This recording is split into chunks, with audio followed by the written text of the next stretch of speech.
Hi, my name is Rich Bessel. I have stage 3B melanoma, and I am here for my fifth infusion. As you will see in this last segment, Rich shares a lot from the infusion chair. First, though, he just wrapped up part 4 of his conversation with me on his decisions on whether to participate in a clinical trial. He decided not to after he was randomized into the control arm, meaning he would not get the experimental drug. So he went to his local doctor, his local oncologist, and that's what he talks about in this segment, being on immunotherapy. For him, Nivolumab, or commercial name, Opdivo. And so there's another thing that we haven't discussed here is there's actually, aside from the, internal ticking time on that I felt I had that, more or less went away with, my scans and it kind of put me at stage 3B. But there's also a time window that we're dealing with post surgery. So there's a 90-day time window after you've gotten surgery that you're supposed to get on the treatment, whatever that treatment's going to be. This extra complication with entering a clinical trial, with just managing all of that, really kind of was pushing the limits on me getting my first dose of immunotherapy within that 90-day window. And so I was feeling a little anxious about that.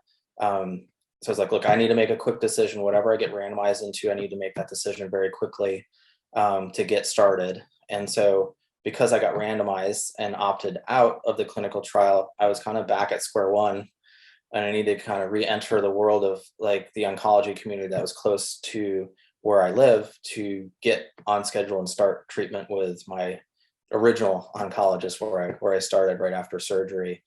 And so it was a little bit of a panic outreach to like, hey, Dr. So-and-so, I opted out of clinical trial.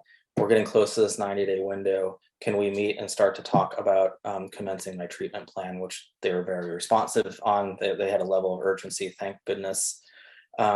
And technically, I was just a little outside of the 90-day window when I started, but it was close enough. I didn't know that about the 90-day window. You're dealing with all these time pressures and Yeah. And it felt like I was maybe the one managing that the most. Because I think once I opted to go into the clinical trial, I was like not a part of that world. But I think they saw, oh wow, you're getting close to that. So they hopped all over it. That's good. But that's another, it was good that you knew about the 90-day window, that you made these decisions and that you advocated for yourself. Again, really, that's, as we see, very critical. So thank goodness you're able to they got you going on the treatment. And now if you could describe the treatment and the frequency and side effects and all that. Yes. So there's a couple, I think there's two kind of primary different immunotherapies. I won't go into the other name because I forget it, but they're more or less have the same efficacy. And so I think I've talked to a number of um, doctors that are in the world of melanoma, and they say like the difference between these two is very negligible. So they're basically almost the same medicine. So if you're, I wouldn't get hung up on this decision too much. One is delivered every 4 weeks and one is delivered every 6 weeks. But it sounds like there's really no difference in terms of like how effective it is to treat. And so I have chosen the drugs called Opdivo. And I started in late December, got my first infusion. And basically I go into the infusion center where patients that are on chemotherapy or immunotherapy go into. I walk in, I get an IV set up, and once it's set up, the drug only takes 30 minutes to get infused. So it's actually a relatively quick session. And like I said, it's every 4 weeks. So I have 13 total doses that I will get over this year. I have five down, 8 to go. I'll actually finish up the Tuesday before Thanksgiving. So I think Thanksgiving will be a nice holiday. We'll have finished treatment. And so that's the schedule. And then in and around all those infusions, I get blood drawn the week prior. And then like a day or two later, I'll meet with my oncologist to just monitor like the blood results. They're checking to make sure all of my blood cell counts are okay. And specifically for these drugs, they can potentially interfere with the thyroid. And so I've got specific blood tests for thyroid that they're just making sure my thyroid's operating. It doesn't sound like it's a big deal. If it's not, they'll just put you on medicine. It doesn't sound like a very serious side effect. It's something they see pretty commonly. And you also have the PET scan every 6 months and a skin exam with your dermatologist every 3 months. Is that right? Correct. So yeah, since I haven't actually done a scan since like the clinical trials, I have one scheduled here in the coming weeks with my first like 6 month gate, which I'm not like super concerned about because I know at least with how effective these drugs on, I don't feel like I think there's a pretty low probability of recurrence for me in this first year. I think I'll be a little bit more nervous about next year when I'm off the treatment, and hopefully my body's like in a good place. But I think those scans will be a little bit more tenuous. And then yeah, I'm seeing a dermatologist for like a full body skin exam every 3 months this first year, and it'll probably go to every 6 months in perpetuity. I'll be seeing a dermatologist for the rest of my life every six Right. months. Right. Just like I have to get a blood test, which is simple, but every year for the rest of Yep. my life. The gift that keeps on giving cancer. So with Nivolumab or Opdivo as the commercial name, I think you had said some good news on this in our last call, but people will be interested to know side effects. Yes. So for me personally, I'm experiencing zero side effects so far, which I'm so thankful for. And so, but I don't feel like I'm an odd case. I feel like most patients, I think at least 2/3 probably go through, um, without any side effects. If there are side effects, they generally will be like some itchy skin, uh, diarrhea because the immune system might be attacking some of your gut bacteria. But that's all stuff that can be treated. Um, those are kind of the most common side effects. There are more severe, but they're pretty rare. So that's really good news. Another win, which Yeah, these drugs, I feel like immunotherapy. I make this really bad analogy probably, but I kind of equate like immunotherapy to like a sniper. It really like programs your body to target very specific cancer cells, and it just like is so smart. Versus what I see with like chemotherapy is more of like a shotgun. It's an onslaught on every part of patient's body, and I think that's the big thing for the melanoma folks, that this drug, you can't equate it to chemotherapy. It's an entirely different treatment. I'm so glad you brought this up as well. And I don't think that's a terrible analogy at all. I think, like I've heard some people describe it, even just earlier today, we were talking about CAR T cell therapy and the heat seeking missile, I mean, just how Yeah. much more targeted a lot of these new weapons are, if you will. And I went through that chemotherapy that I think was more like a machine gun, or I don't know what else there is like on the tank where you just kind of go all the way around. Yeah, I can't imagine what that must have been like for you. So, well, I can't imagine all that you went through either. I mean, I think it's just so incredible, all these different individual experiences. And as we wrap up, Rich, talking about immunotherapy, we had said we were going to talk about it. I mean, it is such a big message here, right? Is all of the developments that are happening, the landscape of treatments is constantly shifting, not equally in all cancers, but thankfully with melanoma, it seems that there are studies going on. What are your takeaways going through this experience yourself on this shifting landscape?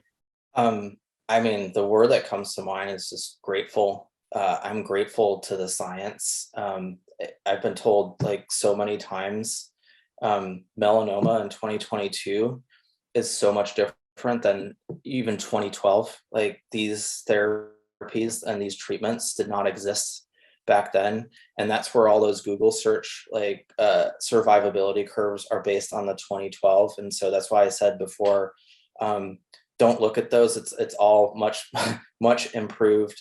And I'm just thankful at how advanced the science has become for my specific cancer. And I want to try to like be a part of like helping this goodness spread to other cancer treatments. So patients aren't like in a death sentence and can have treatments that are more humane. We should just be grateful that we have treatments, but I think now seeing where, immunotherapies are, hopefully we can kind of get this goodness translated to other types of cancer. Because honestly, aside from going through my routine, most days I forget that I have cancer, like that I'm even getting treatment. And that is an insane realization I had one day. I was like, man, I went through a whole day and I didn't even realize I'm a cancer patient. What a blessing that is. What a blessing that is. On that note, is there anything else that you want to share with people? Yeah, I think there's just one moment we didn't cover that I want to emphasize. And it was a big moment in my journey. I had gone past my surgery, and it wasn't until a couple of discussions into after having my scans where I confirmed I wasn't a stage 4, and I had been told I was a stage 3B, but not told I was a stage 3B in remission. And it wasn't until I came back to my community oncologist where he said the words, "You're in remission," that I didn't know I was in remission. And that's how big of a deal is that? Anybody that's gone down this road hopes for that day, to hear those words. And even though I was early on, and my journey was, has been short, I caught it early. I was in that kind of unknown state. And I just wish those words had been uttered a bit earlier. So can you explain to people who may not understand why that's so critical to let someone know that? Yeah, I don't know the exact technical term of remission, but I'll translate it for how I would define it. It's basically you're at a point where there's no detectable cancer in or around your body. And if you've had cancer in your body, that is such an important place to be, because it's just puts you in a different phase, a different mentality. You're in a different, moment in your life that you're technically cancer free. Is it that, so what I'm hearing is you're not in that sort of panicked mode. You can be in a more centered space or something where you can, is it maybe I can make better decisions? Maybe I can, obviously it's about conserving that emotional bandwidth as well, but Yeah. I think everybody will probably, deal with this in their own way. But for me, it was like a switch I could flip. I'm no longer kind of fighting the current battle. I'm preparing myself to prevent any future battle. It was just an entire mindset shift of all of my energy now is, I guess I've beat cancer, if you will. And now all this treatment is for my future self, not just in the current fight, right? And for me, and as I'm sure most human beings, that is a huge mental shift.